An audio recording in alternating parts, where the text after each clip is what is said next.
Bonjour à tous, j'espère que vous allez tous très bien.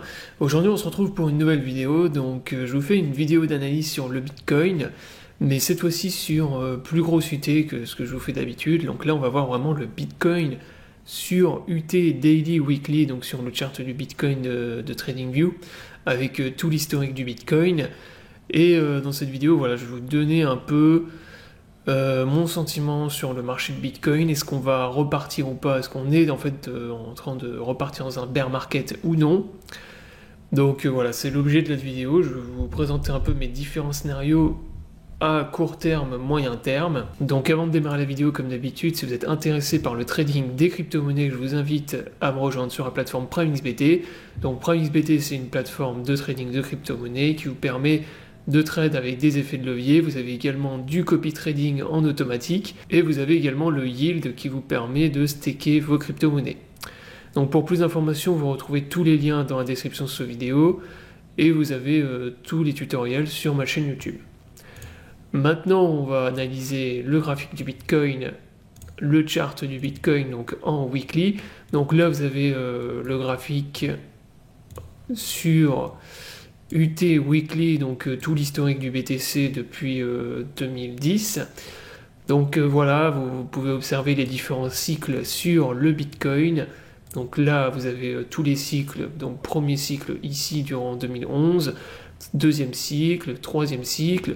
Là, on est venu former, donc là actuellement, on est dans notre quatrième cycle de bull market en fait sur Bitcoin. Et donc chaque cycle, comme vous pouvez l'observer, chaque top de cycle peut être relié par une courbe logarithmique qui relie chaque top de chaque cycle.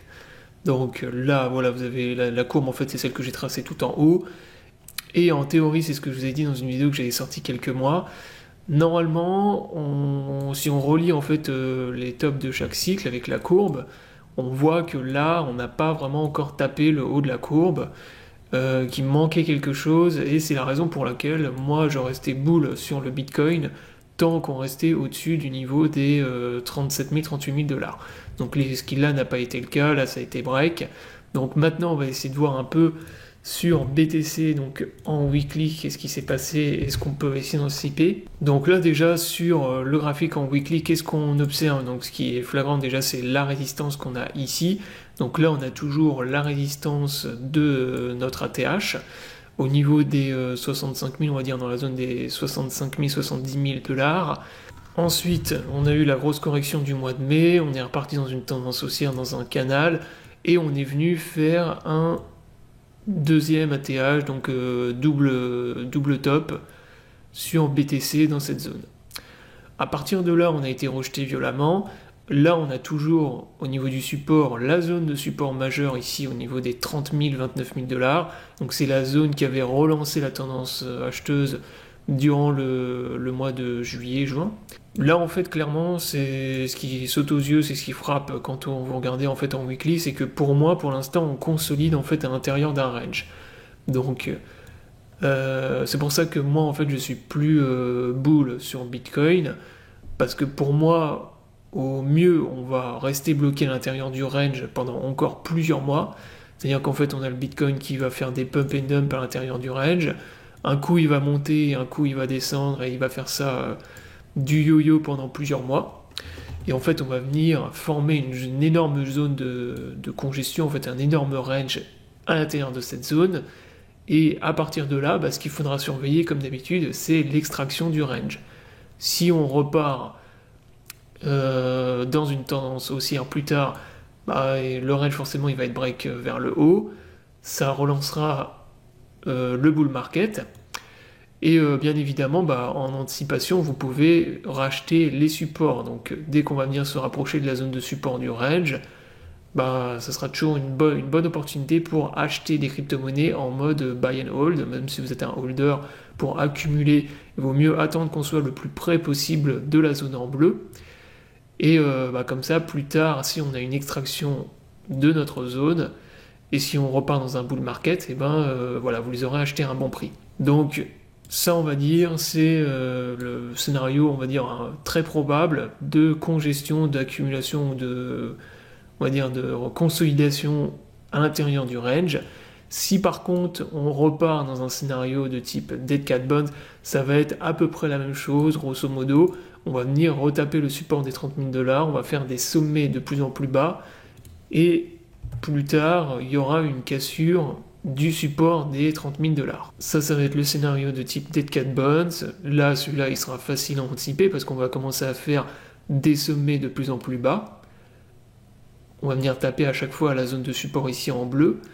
Et au bout d'un moment, ce qui va se passer, c'est ce qui se passe à chaque fois qu'on fait des Dead Cat Bounce, c'est que le support, il finit par lâcher et ensuite vous avez un énorme crash. Donc énorme crash avec le Bitcoin à ce moment-là qui pourrait, alors pour moi il reviendrait au minimum, au mieux taper le support, on a un support au niveau des 23 000, 24 000 $, donc il reviendrait taper cette zone, et on pourrait même revenir taper la zone de l'ancienne ATH de 2017, donc c'est-à-dire la zone des 28 000 $. Donc ça, bien sûr, ce serait le scénario le plus pessimiste, celui vraiment pour moi le pire, ce serait qu'on repasse vraiment sous la zone des 30 000 $. Si jamais ça devait arriver, alors là, ça veut dire que clairement, vous pouvez vendre tout, enfin pas vendre parce que là, on sera sur un plus bas, mais en gros, les cryptos, c'est mort pendant 2 ans. Ça veut dire que là, on va faire exactement la même chose que ce qu'on avait fait durant 2018. On va faire un Dead Cat Bounce, on va avoir un énorme crash, et le temps, en fait, alors... Après, il y aura ce sera une énorme opportunité d'achat, mais après le temps en fait qu'on refasse une première zone d'accumulation, une seconde zone d'accumulation et qu'on reparte dans un bull market, ça va être vraiment très très long. Ça va prendre au moins 1 an, voire 2 ans. Donc voilà en gros en weekly ce que je voulais vous montrer sur la courbe, sur ce chart là, sur BTC. Donc moi en gros, pour résumer, sur le long terme, le très long terme, moi je suis bullish de toute façon sur les crypto-monnaies. Je pense que voilà, là c'est clairement pas la fin du Bitcoin ou des crypto-monnaies. Moi je reste toujours bullish, je pense que le Bitcoin un jour atteindra les 100 000 $, c'est juste une question de temps, d'années. Au pire il le fera lors du prochain cycle. Si c'est pas là, voilà, ce sera au prochain cycle de bull market, il ira à 100 000 $. Donc à long terme, moi je suis toujours bullish. Par contre, à court terme et moyen terme, comme je vous l'ai dit, moi je repasse bear. C'est-à-dire que là, moi je pense que maintenant, au pire, on va rester bloqué à l'intérieur du range pendant plusieurs mois. Il y aura des retests de résistance, on va être rejeté au niveau des résistances. Et il y aura des opportunités d'achat au niveau des grosses zones de support. Et voilà, après, le plus important, ce sera surtout de tenir le support des 30 000 $.